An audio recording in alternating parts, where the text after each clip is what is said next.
There was a slight smell of burning in the stairwell, even though the garbage chute had long since been welded shut, and a new sign prohibiting candles and fireworks hung on the wall. The elevator jerked and started moving upward, and every time the cabin stopped between floors, the lamp under the ceiling flickered imperceptibly. Next to the button for the desired floor, a red camera eye flashed, even though the building manager had said back in the spring that night surveillance had been turned off. On the landing outside his mother's apartment door lay a strange key, shiny, without a key ring attached, as if it had just been placed there and left without a knock. Hello. Write in the comments where you are listening to this story from, and whether there have been apartments in your life that you didn't want to return to. I wish you a peaceful but attentive listening experience. When his mother died, the apartment became less of a memory and more of a chore. He had to pay for electricity, water, heating, and major repairs. His salary was not enough to cover 2 homes, and he did not dare to sell the place where he had spent his childhood and school years. At some point, cold calculation won out. It was easier to rent it out than to shift pennies from one debt to another every month. Through acquaintances, he found a couple of young tenants. A girl and a guy, ordinary tenants with suitcases and folding boxes. They agreed to the old furniture and shabby walls, as long as it was inexpensive and close to their work.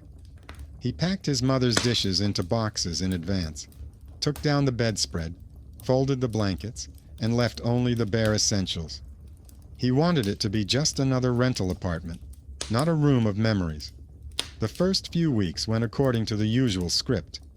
Text messages asking for meter readings, calls about a burnt-out light bulb in the stairwell, minor household complaints. Then something strange began to happen. First, the girl wrote in the evening that the TV had turned itself on to an old channel showing black and white movies. They were sure they had turned it off and unplugged it. He replied that perhaps the button was stuck or the outlet was old and promised to take a look. A couple of days later, the guy reported that things in the bedroom were constantly ending up in different places. It wasn't that they were disappearing, but as if someone had moved them closer to the edge with the palm of their hand. The books on the nightstand were not stacked, but fanned out, just as his mother liked to arrange magazines. The blanket on the bed wasn't just thrown on top, but neatly tucked under the pillows. They laughed that it was probably the memory of the apartment manifesting itself, but there was already irritation in their voices. They didn't like waking up and seeing that someone had been straightening the folds on their bedspread. The little things kept happening. Sometimes there was a faint smell of his mother's cheap perfume in the hallway, even though he had put the bottle in a box and taken it to his place.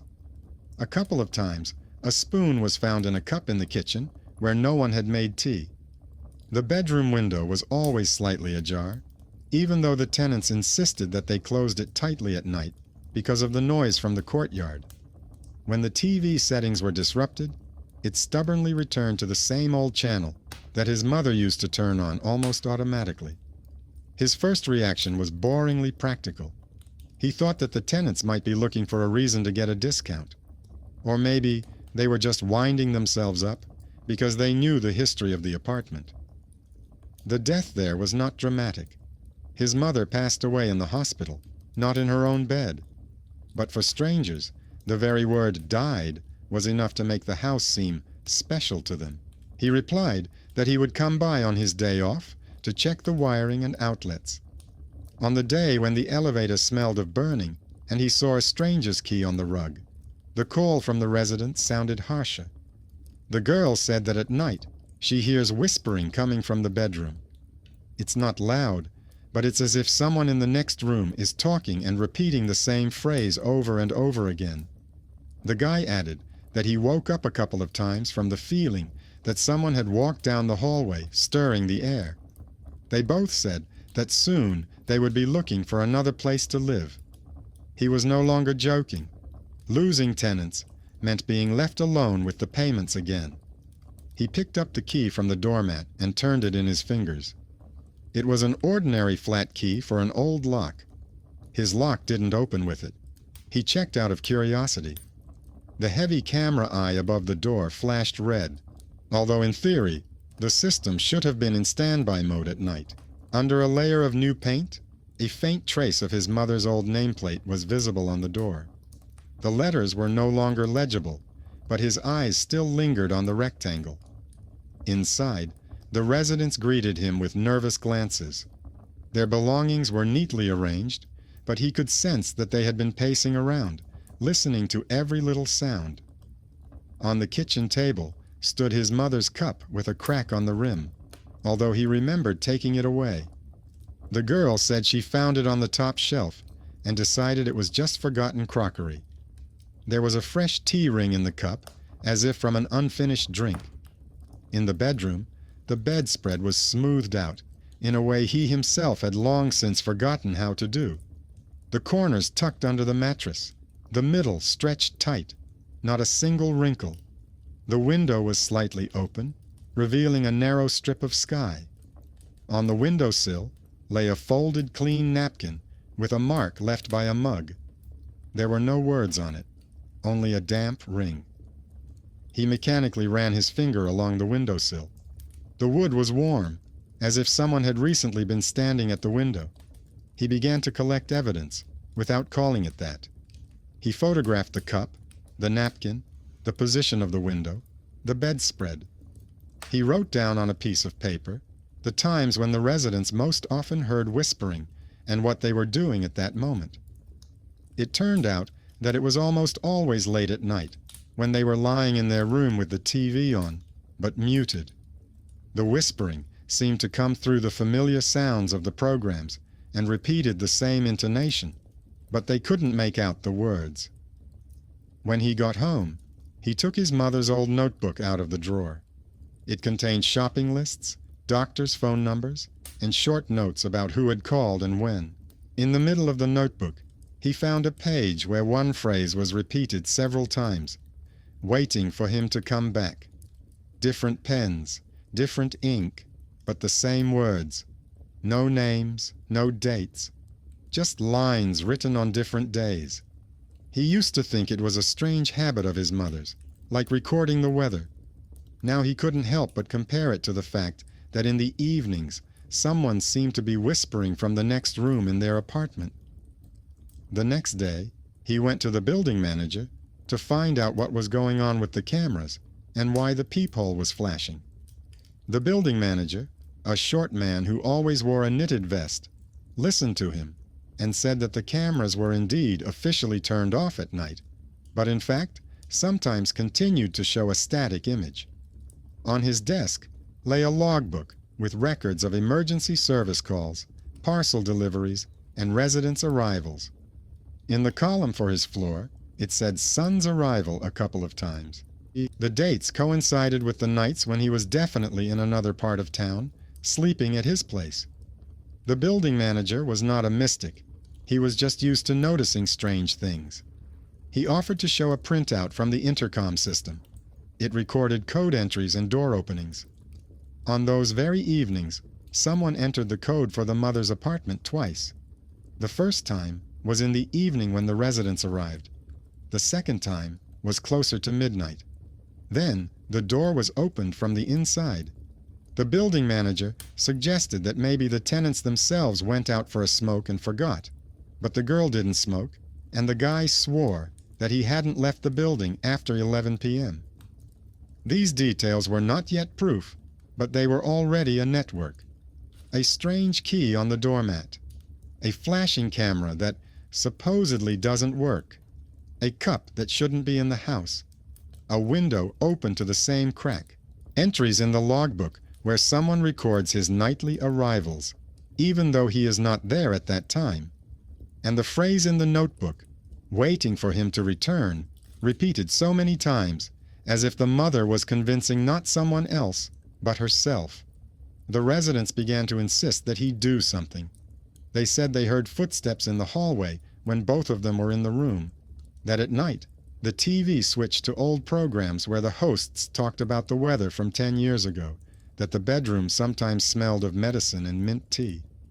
They did not demand a miraculous solution, but they made it clear that if this continued, they would move out.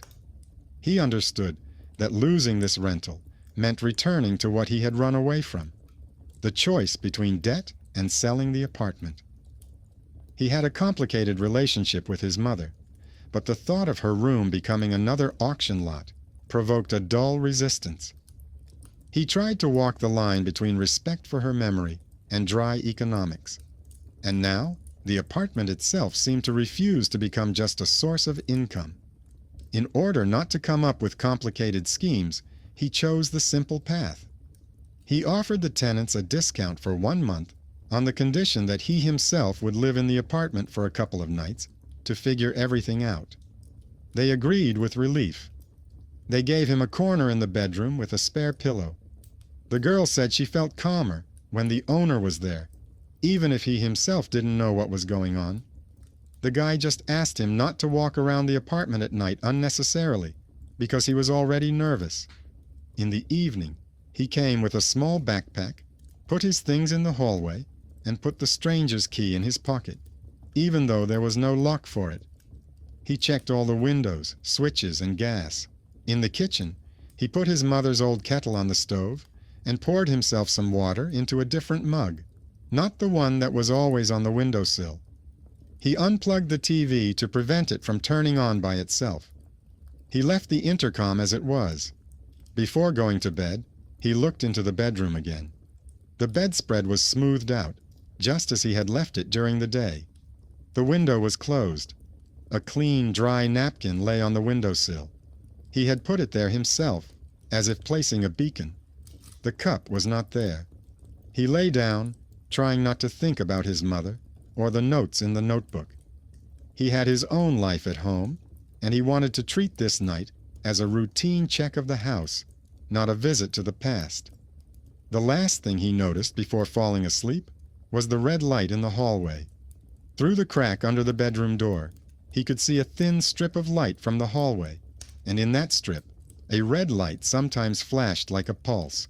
The building manager said that the system was barely working, but this flashing dot reminded him of something else. Not security, but the fact that someone or something was recording his every move in a room that was perhaps not so much waiting for strangers as it was waiting for one specific person.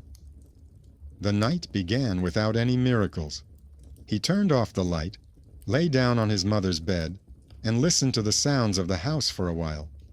The neighbors upstairs were dragging something heavy. Pipes were howling somewhere behind the wall, and a car door slammed in the yard. Then the noises faded away, leaving only the familiar silence of the old house, where every rustle has its place. He fell asleep faster than he expected, tired of his own thoughts. He woke up because the door to the room seemed to shake slightly in its frame. It didn't slam, but swayed, as if from a slight draft, or someone walking down the hallway and bumping it with their shoulder. The hallway was dark, but a strip of thicker darkness seeped through the narrow gap under the door, as if someone was standing there blocking the light from the entrance hall, even though he had turned off the light himself before going to sleep. His heart was beating fast, but he forced himself to look at his phone first. It was late, well past midnight, but the exact numbers did not reassure him.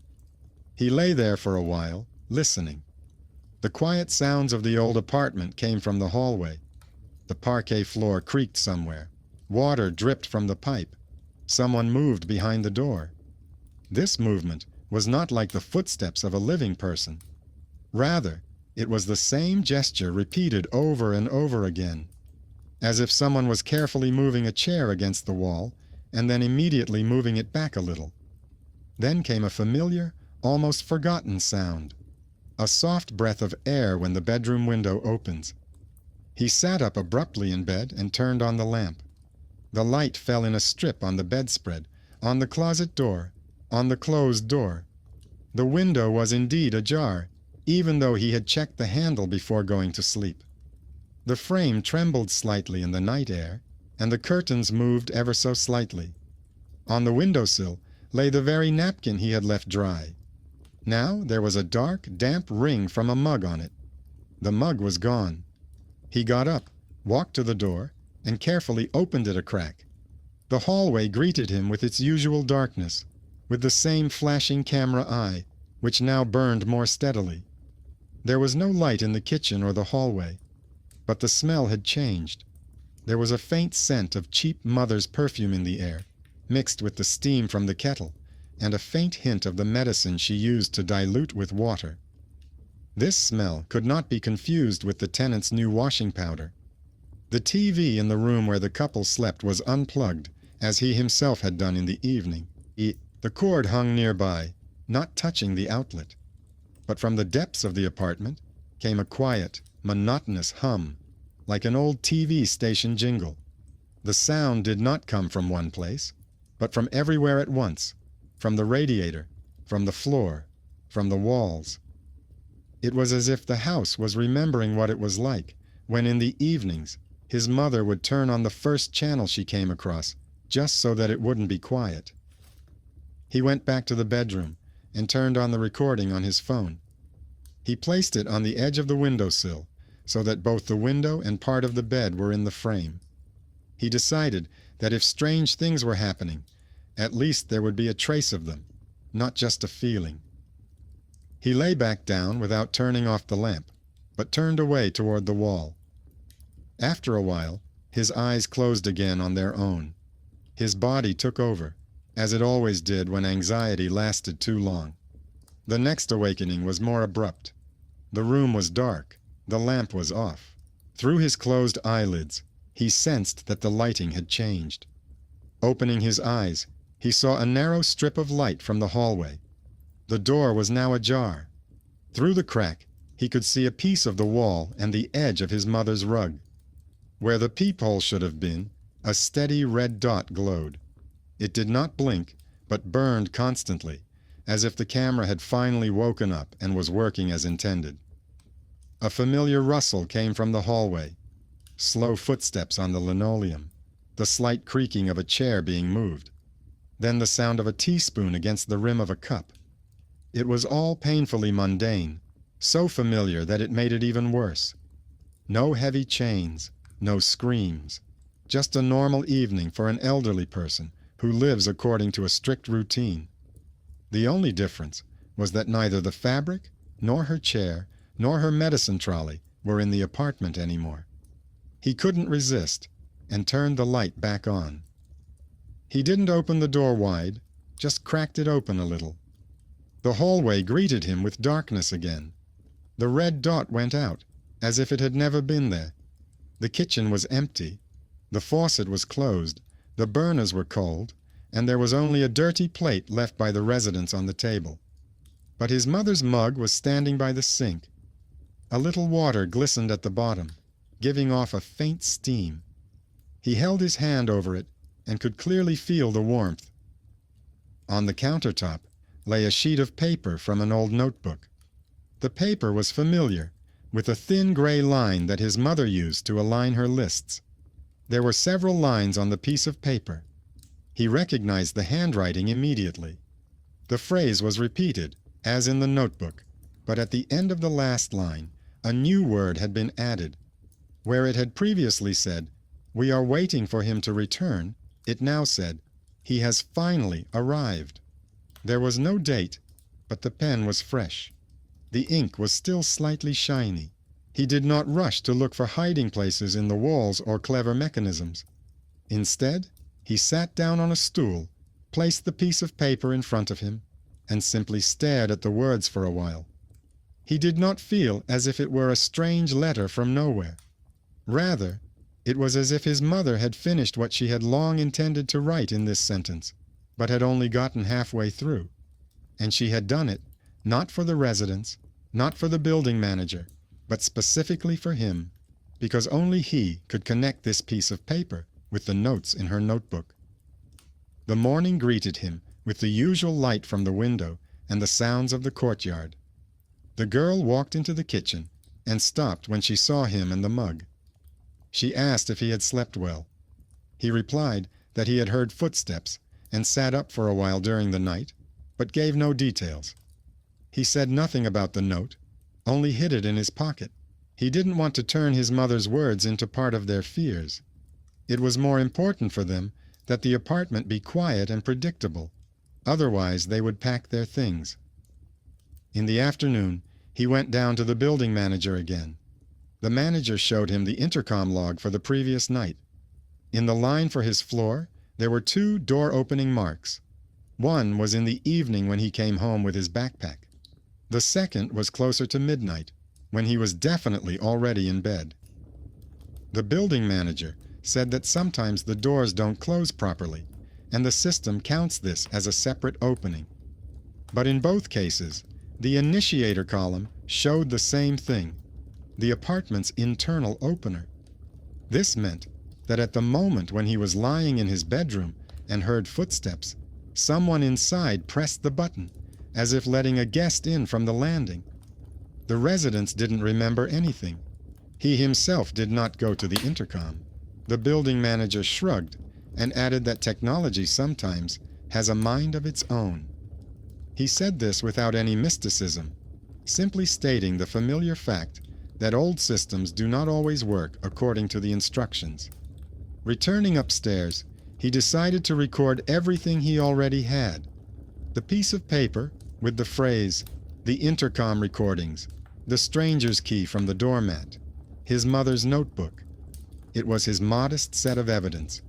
No mysterious symbols on the walls, no ancient letters in secret compartments, only documents, smells, and minor displacements of objects. The apartment did not want to scare him. It seemed to be trying to prove one simple idea. There is a person who is expected here, and all outsiders are temporary. In the evening, the residents began talking about moving again. The girl admitted that she was afraid to be in the bedroom, where something was smoothing out the bedspread. The guy admitted that he woke up to the sound of someone walking around the kitchen in soft slippers. They did not ask for rituals, only suggesting that he either do something decisive or honestly admit that the apartment was not very good. In their words, it sounded not like a mystical verdict, but like an assessment of uncomfortable housing. He understood that he could do the simple thing, return the deposit, wave his hand, put the apartment up for sale, and close the issue. That would have been a rational step. But this whole chain of observations made it impossible to back out so easily.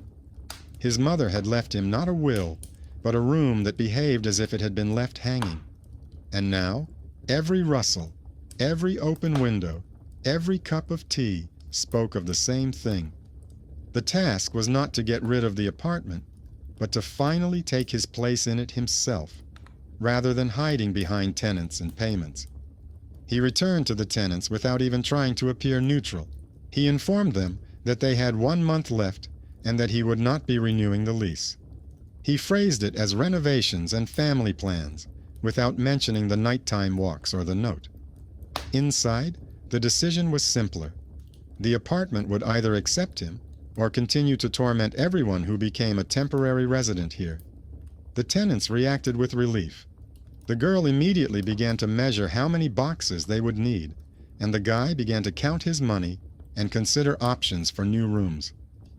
There was something like a silent reproach in their eyes. The landlord himself did not know what was going on in his apartment, but now at least he admitted that the situation was unstable.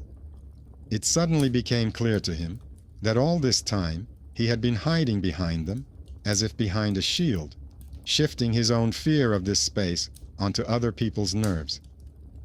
During the day, he took his mother's old folder with documents from the drawer. There, among the receipts and prescriptions, was a thin envelope that he had never opened before. It had his address on it, but no stamp or postmark, as if it had simply been dropped into the mailbox. Inside was a copy of a statement his mother had once written to the management company. She asked to change the personal account and add him as a co-owner because she was afraid of being left alone. At the bottom was a note from the housing office stating that the changes had not been made because the son's signature was missing. He remembered how he had once dismissed her request to come and sign the paper, citing his busy schedule and the senselessness of bureaucracy. Now this line suddenly became that very old deed that had returned from the folder as if from a storeroom. He went down to the building manager again, now as a person who held part of the mechanics of the building in his hands. He didn't mention the whispers and circles, but told him about the strange marks in the log. The building manager thought for a moment and took out a folder with printouts from the old video surveillance system. He said that a young technician was interested in archives and saved fragments of night recordings on his hard drive when the cameras were still working properly. The technician had long since quit, but part of the database remained. The building manager, who was usually called a bore and a pest in the stairwell, turned out to be the very inconspicuous person who had been collecting other people's traces for years because he didn't like it when something was lost. They sat down at an old computer in the basement. The screen was dim, but you could see stairwells, apartment doors, and reflections in the glass. They fast-forwarded to the nights that coincided with his visits to his mother before her last hospitalization. Several fragments showed the same scene. An elderly woman leaves her apartment, closes the door, puts the kettle in the entranceway so as not to make noise in the kitchen at night, and stares at the staircase for a long time, as if waiting for someone's silhouette to appear at the top. Then she goes back inside. In the last recordings before the camera broke, she no longer comes out. Only the door twitches slightly, as if someone had approached but did not dare to open it. The most striking recording was made shortly before her death. The camera jerked, the image flickered, and for a second, a strange double outline appeared on the landing, as if the silhouette of her mother was superimposed on the silhouette of a man of her height, standing in the same place, but slightly closer to the door. When viewed normally, it looked like interference, but next to the note, "Finally came," and the intercom recordings, it formed a different narrative. The apartment was accustomed to recording attempts to return, even if they only occurred in thoughts. Leafing through the archives, the building manager suddenly remembered that the mother often left notes on his desk, asking him to call her son if she didn't open the door. He admitted that he had actually dialed her number a couple of times, and she said that everything was fine. She was just waiting for him to come on his own, without reminders. This was another subtle clue about the old connection, which he had dismissed at the time. Now these small details had dramatically shifted the focus of the story for him. Instead of a strange apartment that frightened the residents, he saw rooms that had been a place of patient waiting for years. In the evening, he returned and told the tenants that he would stay with them in the apartment for the last few days of their stay, and after they left, he would move in alone for a while. They took it calmly, even with some sympathy. The girl brought an inexpensive camera from her room, which she used for filming, and offered to leave it in the hallway overnight, pointing the lens at her mother's door. She explained that she was used to noticing the slightest shifts in light and shadow in the frame, and promised to help analyze the recording in the morning. He smiled. It turned out that the person he had considered to be a troubled student with an overactive imagination had a very specific skill: attention to everyday details. That night, the camera remained on, and he lay down again in his mother's room. The residents slept with their doors ajar, so as not to feel completely cut off. The faint light from the street lamps divided the corridor into strips. The red dot of the camera's eye above the front door sometimes flashed on and off, but now it looked more like the house breathing than an alarm signal. He lay on the bed and thought about finally doing what he had been putting off for so long, stopping treating the apartment like a suitcase full of receipts, and starting to see it as a place where his own indecision was recorded, his previous refusal to sign the paper, to come on time, to share responsibility. The fear did not disappear, but it changed direction. Now, it was not the rustling sounds that frightened him, but the thought that if he ran away again, everything would continue in a circle with other people who would listen to strangers' footsteps and consider the apartment bad.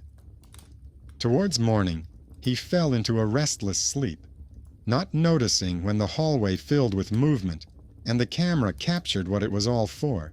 In the morning, the three of them sat at the kitchen table, and on the small camera screen, the hallway no longer seemed so familiar. The girl opened the file and fast-forwarded the recording to late evening. At first, the frame was empty. A strip of light from the stairwell window, 2 doors, a rug in front of her mother's apartment. You can see the residents going into their rooms. Then he comes out, checks the lock, and returns to the bedroom. Then there is a long stretch of still image, with only the time in the corner creeping forward. Closer to midnight, the image trembled slightly. The light under her mother's door became slightly brighter, although no one had touched the switch. The door handle turned slightly on its own, and the door opened slightly. A blurred shadow appeared in the doorway for a second, like a double silhouette. The girl paused the video and rewound it frame by frame. At a higher magnification, it was clear that this was not a separate figure, but overlapping movements. His own outline rising from the bed in the background, and an old reflection recorded by the camera at another time, when his mother was still alive. The noise of the matrix and traces of previous recordings merged into one. She showed how, in the next moment, his shadow disappears from the bedroom frame and appears in the hallway. He walks slowly, almost without straightening up, moving the way his mother used to walk at night, holding onto the wall with one hand, the other as if carrying something invisible. He approaches the door, presses the internal intercom button, pauses there for a second, and goes into the kitchen. A couple of minutes later, he returns with a mug, puts it by the sink, walks to the window, and slightly opens the frame. All these are his movements, not someone else's. There were no glowing silhouettes or sudden gaps in the camera footage. Only a man who, half asleep, repeats the familiar route of an old resident. At one point, he stopped, looking at a frame where a blurred shadow seemed to be another figure for a second, and then suddenly realized that he recognized every gesture. This was how his mother walked when she got up at night to check the kettle and the windows. She turned around the chair in the same way and adjusted the fringe of the rug with her toe in the same way. The girl, rewinding the recording back and forth, noticed the little things. She noted how the light from the street lamp sometimes doubled the image, leaving a short, ghostly trail behind the moving object. She showed how old pixel artifacts overlapped with new ones if fragments from previous days were stored in the system. For her, this was familiar material. She knew how the camera lied and dragged the past along with it. For him, these explanations did not destroy his anxiety, but changed its form. Instead of, "Someone is walking at night," it became, "I myself walk her route and drag her gestures into the current picture." The residents calmed down a little when they saw that there was nothing supernatural in the recording. It was easier for them to think that the apartment was reproducing old habits through a new person than that a separate shadow lived in the hallway. But that didn't diminish their determination to move out. They said they still wanted to move because there was too much of someone else's life here, and no footage could change that. He didn't try to stop them, just nodded. He understood that the apartment really wasn't meant for outsiders. The building manager, having learned about the nighttime filming, brought copies of several old documents from his desk.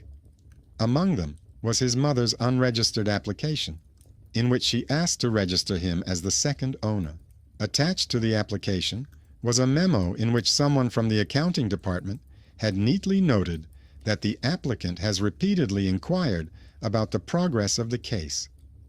The building manager recounted how she had come to his office and asked what else was needed for her son to confirm his consent. The shame of his own later at that moment became more acute for him than any nighttime noises. Unexpectedly, the building manager offered concrete help.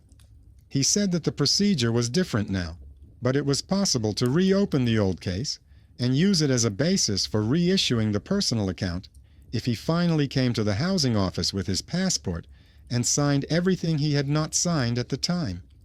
He explained that this would not only give him legal protection, but also the right to payment benefits that his mother had not had time to arrange. This was the very intervention with resources that he had not expected from a man whom everyone in the courtyard considered a bore.